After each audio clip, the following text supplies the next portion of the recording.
Hello, everybody. There is a fantastic article that just came out about Palantir, specifically showcasing NHS England with the possible 10-year, £1 billion contract. And they're saying that Palantir is about to onboard a second executive high-level ranking official from the NHS, or former high-ranking official from the NHS.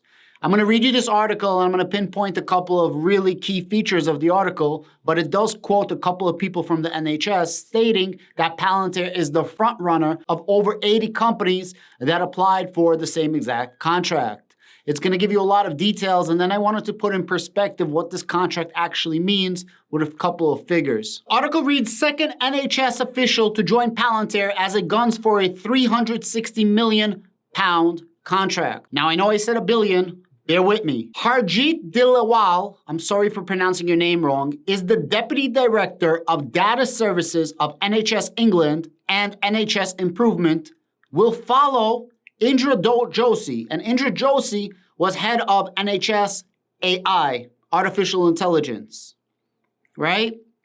What exactly is Palantir? AI, data analytics. They're literally hiring Indra Joshi, who's the former head of NHS AI, and now they're hiring Harjeet Dilawali, who's the head of data services at NHS England. And if you've been listening to my other videos, NHS England is the doorway for NHS UK, and although NHS England is the main part of it and the main money, there's a lot more money to be made from this NHS contract in the future. A spokesperson for Palantir confirmed to Digital Health News that Dilawali was joining the company, but said she would not be working on any NHS-related projects. And that's okay. They can strategically be saying that, or that could be the truth, but make no mistake about it. Dilawali still has all the connections in NHS and still opens up the doors to the NHS. Palantir goes on to say that we are increasing our employees in the UK. They said we are aiming to grow by 250 employees this year. They already had 250. I think they already hired an extra 100, and they wanted a total of 600 UK employees. If you remember, I said a couple of videos ago that they are moving their UK business office from the States to UK. Now, this has nothing to do with NHS, but they're moving their offices for all respective accounts, sub-accounts, and types of businesses within the UK a little closer to the UK. I have a feeling that they're preparing to grow their business in the UK and the European Union, especially after what's happening right now. They're using what's happening in Ukraine as a stepping stone to get into the European Union, to get into NATO, and of course to get into the UK. The initial marketing engagement notice for the project outlined a 3-year, £240 million procurement for building the NHS Federated Data Platform, described as an ecosystem of technologies and service implemented across the NHS in England. But after that, the duration was changed to 5 years, £360 million.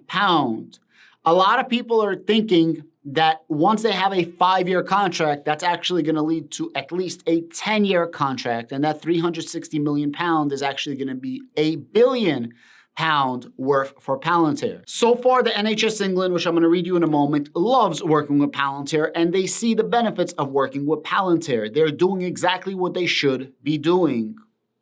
And if Palantir keeps doing what they should be doing, they're just going to keep growing their contracts, and growing their contracts. It's very hard to stop or change, even if there was competition, which there's not, to Palantir.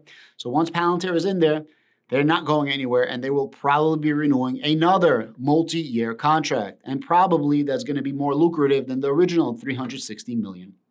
According to the notice, the platform will be built on 5 use cases. They include population health and person insight, care coordination, elective recovery, vaccine and immunization, and supply chains. Remember, a lot of companies can do data analytics.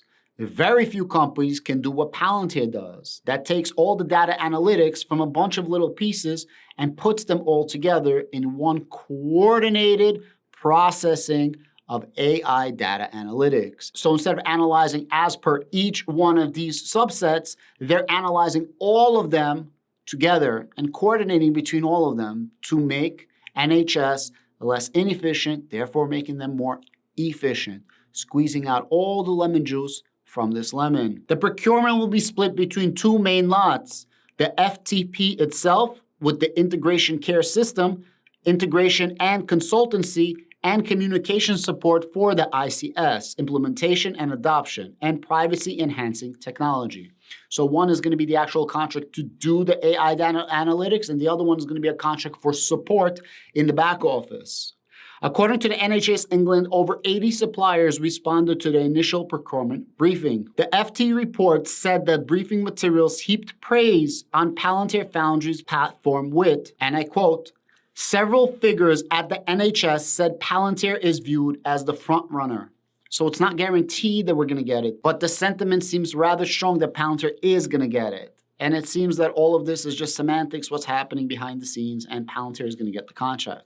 If Palantir don't get a contract, this contract, that really sucks and something's wrong. Palantir is on notice to be getting the contract. They're hiring all the right people. They're increasing their office. They're increasing their influence in the region. Palantir most certainly should be getting this contract. And it's going to help our bottom line, which I'll go over in a moment. But at the very least, if we get the contract, we're doing what we should be doing. If we don't get the contract, that's a problem because that means somebody is able to do what Palantir does better than Palantir. And that's a no-no. We can't have that happening. The current platform is delivering huge benefits that was critical to the success of the vaccine and PPE programs, the briefing reportedly said. So I'm literally quoting what the briefing said from the NHS. They're praising Palantir. Palantir is doing what Palantir has to be doing. The contract for the proposed nationally procured and managed analytics platform is intended to connect and integrate patient and other data sources. Palantir is already working with the NHS and it has already a 23 million 3-year pound contract with the NHS. Palantir Foundry software has so far been used in the management of ventilators and PPE equipment, delivering of the nationwide vaccine program, and helping plan how to tackle the backlog of 6 million patients waiting for elective care. I made a video the other day where I was reading what one of the doctors was saying about Palantir. If I'm not mistaken, they said that Palantir reduced the wait times by 23%. Also, the workers at the NHS, they have to do everything manually. The video came out like 2 days ago, 3 days ago, guys. Check it out on the search.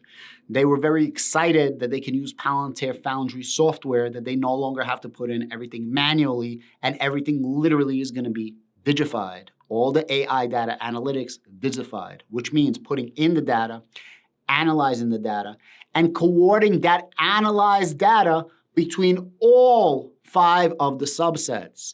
And then further analyzing that data, not only between putting that data in, but also back office to support that data in case there's any problems. In a statement to Digital Health News, the NHS England said, and I quote, "The NHS COVID-19 data store and platform pulled in live information from across the country, which helped us to anticipate the virus, protect the most vulnerable, put resources where they were needed, and ultimately deliver the largest vaccine program in NHS history."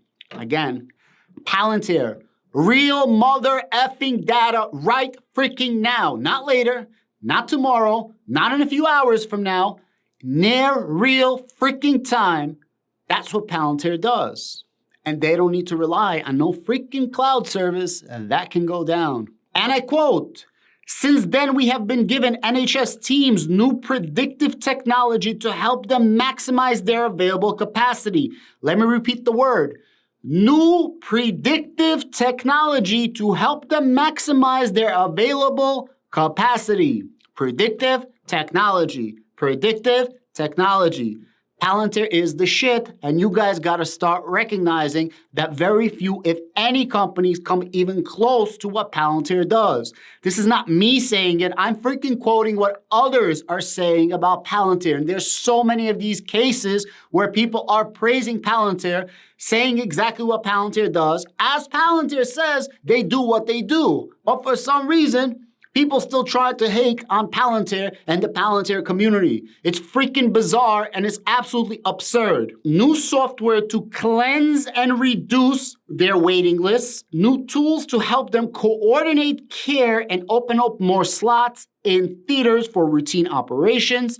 We have freed up more clinical time to care. Guys, let's do some quick numbers. We were anticipating that we're going to have $470 million that's going to be coming into revenue for Q2 of this year. Let's do some very basic math. Let's say we get a $360 million contract over the next 5 years. Let's just say $360 million contract over 5 years is like 400 million US, right? Because the contract's like 360 pounds. So if you take that $400 million contract, you take the 28%, you're left with 112 million. You take the 112 million, you divide it by 5 years, you're left with 22.5 million over the next 5 years. You then take the 22.4 or 5 divided by 4, and you're left with a number of $5.6 million.